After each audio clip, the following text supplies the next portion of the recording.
Mister বিনের নাম শুনেছ? Mister বিন অক্সফোর্ডের ছাত্র ছিল। মিস্টার বিন যখন অক্সফোর্ডে পড়ে তখন তার খুব স্বপ্ন সে নাটিকা করবে। থিয়েটারে সে ভর্তি হয়। থিয়েটারে ভর্তি হওয়ার পর থিয়েটার তাকে একটা ডায়লগ দেয়, সে ডায়লগটা বলতে পারে না। তো তারা বলে তুমি যদি ডায়লগ না বলতে পারো তাহলে তুমি কি নাটক করবা? তাকে বের করে দেয়।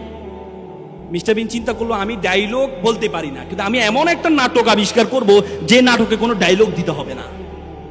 3 বছরের মাথায় মিস্টার বিন এমন একটি মুখ অভিনয় আবিষ্কার করলেন, পুরো বিশ্বরে এত আলোড়ন তৈরি হয়েছে, পরবর্তী অক্সফোর্ড থিয়েটার তাকে নিয়ে পুরস্কৃত করেছে। এরপর তুমি বলো তোমাকে অনর্থক সৃষ্টি করেছে আল্লাহ? আল্লাহ তোমাকে অনর্থক সৃষ্টি করেছে? আল্লাহ তোমাকে অনর্থক সৃষ্টি করেনি। তুমি একটু কালো হলে মন খারাপ করো, হ্যাঁ আমি কালো, আমাকে কেন আল্লাহ অনর্থক সৃষ্টি করেছে? মন খারাপ করো না, করো না। আল্লাহ বলছে you are the noblest nation, you are the best nation, তুমি সেরা জাতি। এই বিশ্ব জগতে যা আছে আমি সবকিছু তোমার জন্য সৃষ্টি করেছি। আর তোমাকে সৃষ্টি করেছি ওমা খালাকতুল জিন্না ওয়াল ইনসা ইল্লা লিয়াবুদুন, আর তোমাকে আমি সৃষ্টি করেছি শুধুমাত্র আমার ইবাদত করার জন্য, শুধুমাত্র আমার দাসত্ব করার জন্য। আর বিশ্ব জগতে যা আছে সবকিছু সৃষ্টি করেছি শুধু তোমার দাসত্ব করার জন্য, আর তুমি শুধু করবে আমার দাসত্ব। ধারণা আছে? তার মানে তুমি মনে করো, আমি মনে করো আমরা অযথা আল্লাহ তাআলা আমাদেরকে তৈরি করেছে, অযথা। আমরা বলি না আমরা কোনো কারণ ছাড়া, এই যে কিছুদিন আগে ঢাকা বিশ্ববিদ্যালয়ের ছেলে আত্মহত্যা করলো, সুইসাইড করলো। ঢাকা বিশ্ববিদ্যালয়ের সাবেক ছেলে এসপি, সেও আত্মহত্যা করেছে। মনে করে যে কেন আল্লাহ তাআলা কি আমাকে অনর্থক সৃষ্টি করেছেন? আল্লাহ তাআলা কোরআনে ওয়ামা খালাকনাস সামা ওয়াল আরদা ওয়ামা বাইনাহুমা বাতিলান, আমি আসমান এবং জমিনে যা কিছু সৃষ্টি করেছি কোনো কিছু অনর্থক সৃষ্টি করিনি। তোমাকে আল্লাহ তাআলা অনর্থক সৃষ্টি করেনি।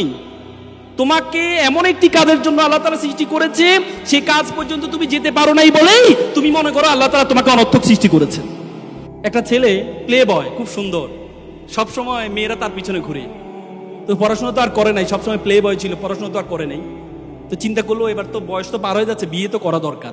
বিয়ে করতে হলেও তো বউ চালাইতে হবে, বউ চালাতে সামর্থ্য তার নাই। সে চিন্তা করলো এমন একটা মেয়ে বিয়ে করতে হবে যে মেয়ের কি, যে মেয়ে চাকরি করে। তো পরে বন্ধুকে বলে বন্ধু চলো একটা মেয়ে দেখতে যাব। বন্ধু তো ভাবছে যে তার পিছনে সুন্দর সুন্দর মেয়েরা ঘুরে, এমন এক বিশ্ব সুন্দরীকে আজকে দেখতে যাবে, একটা দেখা তো তার খুব শখ। বন্ধু যাওয়ার পর দেখে যে মেয়েটা কালো। বন্ধু মেয়ে তো কালো। যা বেটা, নদীর জল ঘোলা ভালো, জাতের মেয়ে কালো ভালো। বন্ধু একটু পর বন্ধু তো টেডা।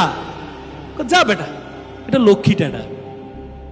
মানে তার যতগুলো উইকনেস আছে প্রত্যেকটা উইকনেস ইউনিকনেসে পরিণত হয়েছে শুধুমাত্র তার যোগ্যতার কারণে, শুধুমাত্র তার যোগ্যতার কারণে। আর তুমি বলো তোমাকে অনর্থক সৃষ্টি করেছে? তুমি মনে করো সুন্দরের সুন্দর আল্লাহ মিলিয়ে দেন না, আল্লাহ যোগ্যতা সুন্দর দুইটাই মিলায় নাকি? কোরআনে বলছে আত-তাইয়্যিবাতুল লিত-তাইয়্যিবাল খাবিসাতুল লিল-খাবিসা। আল্লাহ কোরআনে বলছে যে আমি ভালোর জন্য ভালো রাখি আর খারাপের জন্য খারাপ রাখি। বুঝো না? শুধু সুন্দর দেখলে তোমরা মনে করো সুন্দর মানে অনেক কিছু না। সক্রেটিস একটা চমৎকার কথা, beauty can not escape of calamity. সৌন্দর্য কখনো কলঙ্ক থেকে মুক্ত থাকতে পারে না। তো সুতরাং সবসময় সুন্দরের পিছনে ঘুরিও না।